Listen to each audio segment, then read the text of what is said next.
तो दोस्तों आज मैं एक्सप्लेन करने वाला हूँ 2020 में नेटफ्लिक्स पर आई एक ताइवानीज हॉरर मूवी को जिसका नाम है द ब्रिज कर्स, जो कि एक रियल स्टोरी से इंस्पायर्ड है। और ये ब्रिज रियल में ही हॉन्टेड है, तो आपको ये देखने में बहुत मजा आएगा। वीडियो को एंड तक देखना, मैंने रियल केस के बारे में बताया है जो कि सुनकर आपको काफी ज्यादा डर लगने वाला है। उम्मीद करता हूँ कि आपको ये प्रॉपर हॉरर मूवी पसंद आएगी। और अगर आप इस मूवी को हिंदी में देखना चाहते हैं तो आप मुझे इंस्टाग्राम पर फॉलो कर लेना, मैं आपको इस मूवी का लिंक दे दूंगा। इंस्टाग्राम का लिंक आपको नीचे कमेंट सेक्शन में यानी कि पिन्ड कमेंट में मिल जाएगा। तो चलिए अब बिना किसी देरी के चलते हैं सीधा वीडियो की तरफ।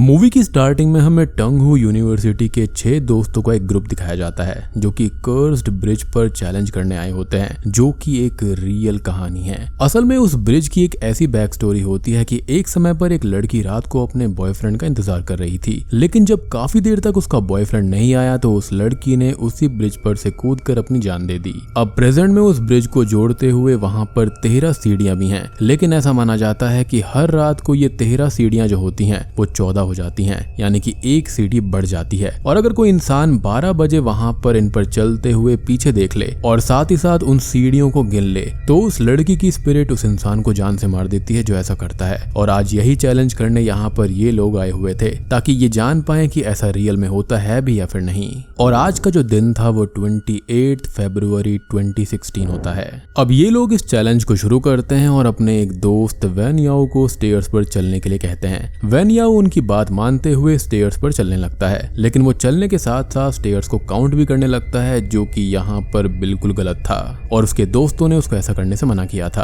अब उसके बाकी के दोस्त भी उन स्टेयर्स के ऊपर आ जाते हैं और सडनली वहां पर जो चेयर होती है वो अपने आप ही मूव करने लगती है, जिससे डिस्ट्रैक्ट होकर सारे दोस्त पीछे देखने लगते हैं। एंड देन दे रियलाइज कि उन्हें पीछे नहीं देखना था। जिसके बाद में जैसे ही सब आगे देखते हैं तो उनका दोस्त वैन याओ वहां से गायब हो गया था। अब यहाँ से सीन सीधा शिफ्ट होकर 2020 में आ जाता है, यानी कि प्रेजेंट टाइम में। और ये जो मूवी है वो 4 डिफरेंट टाइमलाइंस में डिवाइडेड है। एक 90s की है, एक 2012, देन 2016 और एक प्रेजेंट की यानी कि 2020। मूवी जो है ना वो बार बार आगे पीछे टाइमलाइन में जाती रहती है, लेकिन मैं कोशिश करूंगा कि आपको काफी आसान तरह से मैं इस मूवी को समझा पाऊं। खैर अब प्रेजेंट टाइम में हम लियान शुयू नाम की एक रिपोर्टर को देखते हैं जो कि उसी कर्स्ड ब्रिज की इन्वेस्टिगेशन कर रही होती है। असल में हाल ही में उसके काफी सारे रिपोर्टिंग प्रोजेक्ट्स को कंपनी ने वापस ले लिया था और उसे जानबूझकर इसी कर्स्ड ब्रिज वाले प्रोजेक्ट में लगा दिया गया था, जिसकी टीआरपी उतनी नहीं थी। फिर भी लियान अपना 100% देने के लिए इस ब्रिज की हिस्ट्री के बारे में और पता करने लगती है, जहां पर एज अ व्यूअर हमको ये पता चलता है कि 2016 में उन 5 दोस्तों के ग्रुप की सस्पिशियस तरीके से उसी ब्रिज के पास डेथ हो गई थी और ये वही ग्रुप था जिसे मूवी की स्टार्टिंग में हमें दिखाया गया था।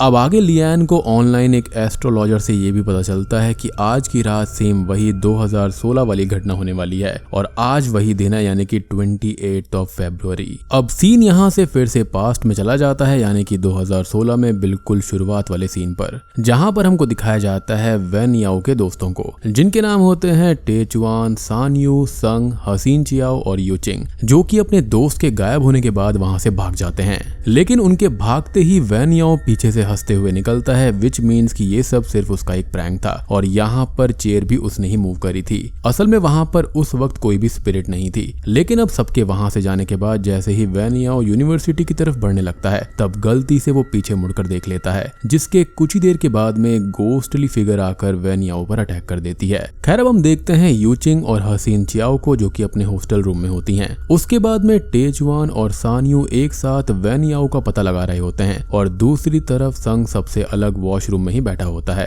अब ऑब्वियस सी बात है, इतना कुछ हो चुका है तो यहाँ पर प्रेशर तो बनता है। खैर तभी संग के वॉशरूम डोर पर कोई कंटिन्यूअसली नॉक करने लगता है, जिससे इरिटेट होकर संग अपने वॉशरूम से बाहर आता है। तभी वो नोटिस करता है कि वॉशरूम का हर एक टैप जो है वो खुला हुआ है और उनसे पानी बहता ही जा रहा था। संग अब जल्दी से सारे टैप्स को बंद करता है, लेकिन सडनली वहां पर एक स्टील बकेट अपने आप ही आ जाती है। संग थोड़ा सा डरते हुए हैरानी में स्टील बकेट के पास में आता है, लेकिन अचानक से ही वही सेम गोस्टली हैंड उसे बकेट के पानी में डुबाने लगता है और उसको मार देता है। अब उसके बाद में सीन शिफ्ट होता है, जहाँ पर दूसरी तरफ हम यू यूचिंग और हसीन चियाओ को एक साथ वॉशरूम में देखते हैं। हसीन चियाओ जब वॉशरूम में अपना हाथ धो रही होती है तभी यूचिंग उसके साथ प्रैंक करते हुए उसको डरा देती है, जिससे गुस्सा होकर हसीन चियाओ वहां से अपने रूम में चली आती है। जब कुछ ही देर के बाद में यूचिंग उसके पीछे वॉशरूम से बाहर आने लगती है, देन सडनली शी नोटिसेस कि वॉशरूम के दूसरी तरफ कोई है और तभी वहां पर संग की पजेस्ड बॉडी आ जाती है, जिसे देखते ही यूचिंग वहां से तेजी से चिल्लाते हुए भागती है। अब दूसरी तरफ हसीन चियाओ जो कि अपने कमरे में अकेली बैठी हुई थी, उसे कमरे के अंदर किसी स्पिरिट की प्रेजेंस फील होती है। उसे ऐसा लगता है कि शायद कमरे के अंदर कोई और भी है, जिससे डर कर वो बेड के ऊपर बैठ जाती है। लेकिन सडनली वो रियलाइज करती है कि जिससे वो डर रही थी वो गोस्ट उसके जस्ट ऊपर वाले वॉल पर क्रॉल कर रहा है। अब उस गोस्टली फिगर को देखते ही हसीन चियाओ चिल्लाते हुए अपने कमरे से बाहर भाग जाती है और वहां पर उसको यूचिंग भी मिल जाती है,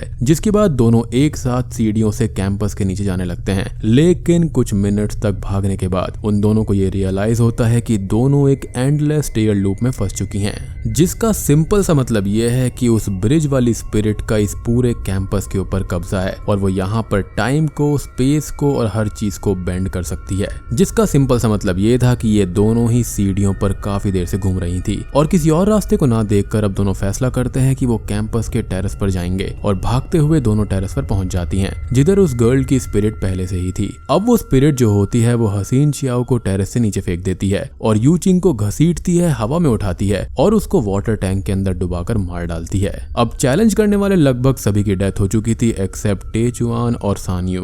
अब सीन टेचुआन और सान्यू पर फोकस होता है, जहां पर हम देख पाते हैं कि दोनों मिलकर वैन याओ को ढूंढते हुए सीसीटीवी रूम में पहुंच जाते हैं, जहां पर उनको ऐसा लग रहा था कि शायद उनको वैन याओ के बारे में कुछ हिंट्स मिल जाएंगे। अब यहाँ पर टेचुआन सान्यू को उस ब्रिज से रिलेटेड थोड़ी डिफरेंट स्टोरी सुनाता है और यहाँ पर यही असली स्टोरी है। टेचुआन ये कहता है कि उस रात उस लड़की ने अपने बॉयफ्रेंड का काफी समय तक इंतजार किया था, लेकिन जब उसका बॉयफ्रेंड नहीं आया तो वो लड़की दुख में अपने घर जा रही थी। लेकिन जब वो ब्रिज क्रॉस करते हुए 13 स्टेयर पर पहुंची तब 5 लोग वहां पर आए और उसके साथ में जबरदस्ती करी, जिसके बाद में उन्होंने उसे ब्रिज से फेंक कर मार डाला। एंड मे बी यही रीजन था कि उस लड़की की स्पिरिट इविल बन गई थी। अब यहाँ पर ये एग्जैक्टली तो बताया नहीं गया कि उसका बॉयफ्रेंड क्यों नहीं आया था, लेकिन हो भी सकता है कि उसके बॉयफ्रेंड को भी प्रेशर लगा हो और इस वजह से वो लेट हो गया होगा, या फिर वाकई में ये हो सकता है कि उसने उस पर चीट कर दिया होगा और उसके साथ में नहीं रहना चाहता होगा। खैर इसके बाद में दोनों ही वैन याओ को ढूंढते हुए एक दूसरे रूम में जाते हैं, जहां पर सान्यू रूम से बाहर रुकने का फैसला करती है और टेचुआन रूम के अंदर जाकर वैन याओ को ढूंढने लगता है। अब जैसे ही टेचुआन रूम के अंदर पहुंचता है उसे थोड़ी दूरी पर वैन याओ भी मिल जाता है। टेचुआन अब वैन याओ को बुलाते हुए उसका पीछा करने लगता है, जिससे वो सान्यू से काफी दूर हो जाता है। दूसरी तरफ सान्यू भी उस रूम के अंदर एंटर करती है और एंटर करते ही उसके ऊपर सेम गर्ल की स्पिरिट अटैक कर देती है। सान्यू उस स्पिरिट को देखकर जोरों से चिल्लाती है, जिसको सुनकर टेचुआन भागते हुए सान्यू को बचाने आता है और दोनों उसके बाद समहाउ वहां से भागकर निकल जाते हैं। अब दोनों कुछ देर भागते हुए यूनिवर्सिटी के बाहर आते हैं कि तभी उन्हें हसीन चियाओ मिल जाती है, यानी कि वो मरी नहीं थी।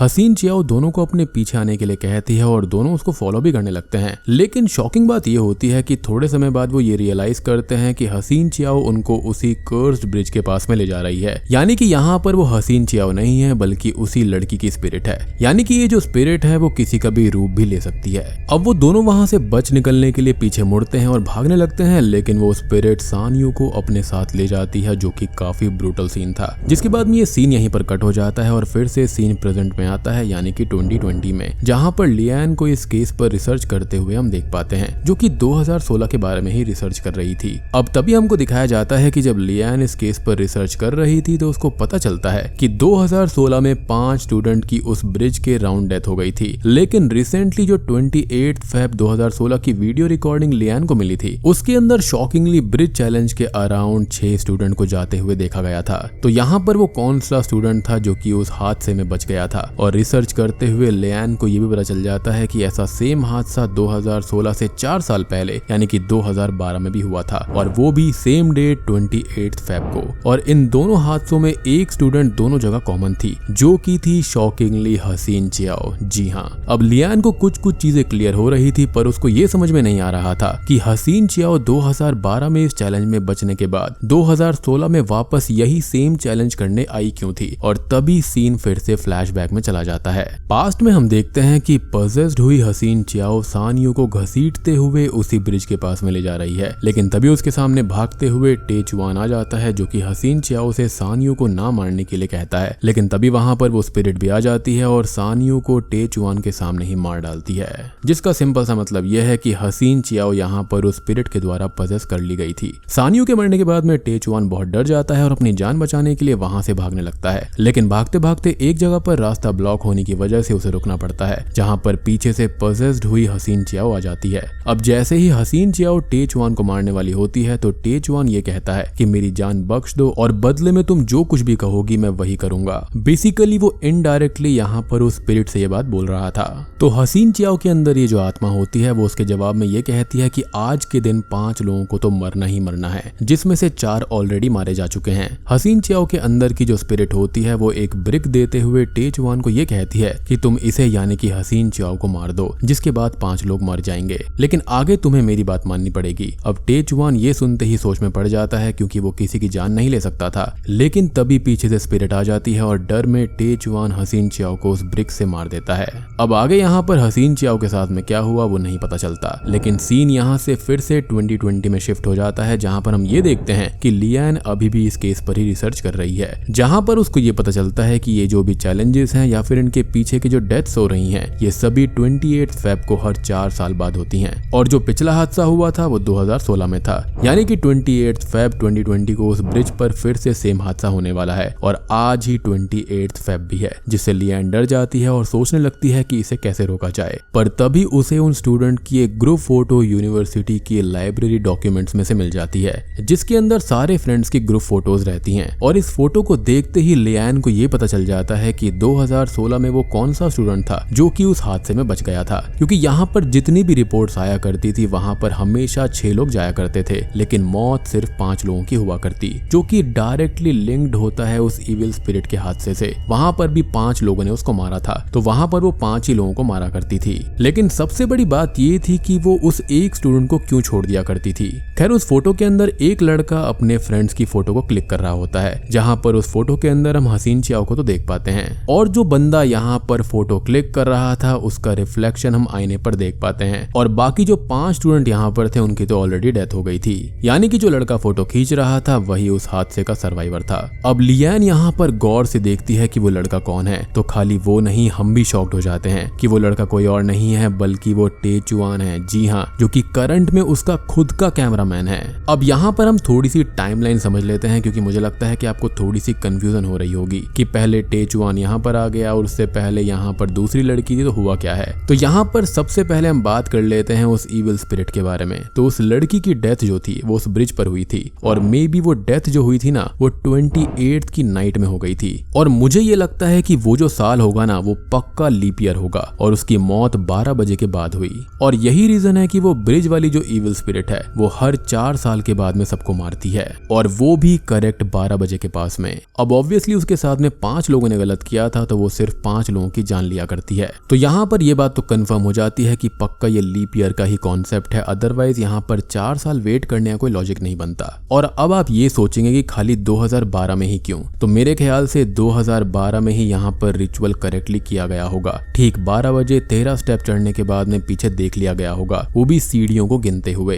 अब जब सबसे पहली बार उसने 2012 में एक फ्रेंड्स ग्रुप को मारा था, तब उस समय हसीन चियाओ ने अपने बदले किसी और का सैक्रिफाइस देते हुए उस स्पिरिट से ये डील करी होगी कि वो हर 4 साल बाद 5 लोगों को इस ब्रिज पर लेकर आएगी और सेम चैलेंज करने के लिए कहेगी, यानी कि 2012 में उसका एक अलग ही ग्रुप रहा होगा। अब यहाँ पर हुआ ये कि इस स्पिरिट ने अपने फायदे के लिए हसीन चियाओ को जिंदा छोड़ दिया और उसको उसने 4 साल तक पजस हालत में रखा। और इसी तरह से 2012 में बचने के बाद में 2016 में हसीन चियाओ ने अपने 5 दोस्तों को अपनी बातों में बहला फुसला लिया और उस ब्रिज पर वो चैलेंज करने के लिए मना लिया। लेकिन 2016 में यही सेम डील यहाँ पर हसीन चियाओ के बदले टेचुआन ने करी थी। और जब उस स्पिरिट ने टेचुआन को हसीन चियाओ को मारने के लिए कहा था और जब उसने उसके ऊपर वो ब्रिक फेंक कर मारी थी, तो वहां पर हसीन चियाओ मारी गई थी। अब सिंपल सी बात है कि उस स्पिरिट ने 2016 से लेकर 2020 तक टेचुआन को बिल्कुल पजस हालत में रखा था, और ऑब्वियसली टेचुआन आज के दिन वही सेम चीज रिपीट करने वाला था।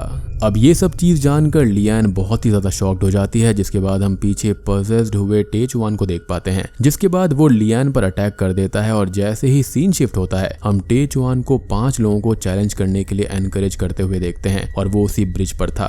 उसने उन सभी को पैसा दिया था। साथ ही साथ टेचुआन ये सब चीजें रिकॉर्ड भी कर रहा होता है। और सबसे शॉकिंग बात ये होती है कि वो बहुत ही अजीब तरह से और इविल तरह से स्मर्क भी करता है, क्योंकि वो जानता था कि अब ये 5 लोग मारे जाएंगे। अब एंडिंग सीन में हमको ये दिखाया जाता है कि टेचुआन लियान के पास में आया हुआ है, जहाँ पर लियान पूरी तरह से बंधी हुई थी। टेचुआन लियान के पास आकर कहता है कि मुझे तुम्हारी मदद चाहिए इस सर्कल को तोड़ने के लिए। और दोस्तों ये जो पार्ट है वो मोस्टली यूट्यूब के ऊपर सभी एक्सप्लेनेशंस के अंदर मिसिंग है, यानी कि लोगों ने एंड का सीन देखा ही नहीं, जो कि एक पोस्ट क्रेडिट सीन है। अब यहाँ पर इस चीज से 2 चीजें साबित हो सकती हैं। अब या तो ये जो इविल स्पिरिट है वो टेचुआन को छोड़कर इसको पजेस कर लेगी, यानी कि लियान को, या फिर वाकई में टेचुआन इस इविल स्पिरिट से छुटकारा चाहता है और माइट भी शायद से वो उसके पोजेशन से थोड़ा सा बाहर आया है और वो वाकई में चाहता है कि ये जो सर्कल है वो ब्रेक हो जाए। और बूम, और इसी के साथ में द ब्रिज कर्स मूवी खत्म हो जाती है। तो दोस्तों ये थी इस फिल्म की पूरी कहानी। उम्मीद करता हूँ कि आपको ये पसंद आई होगी।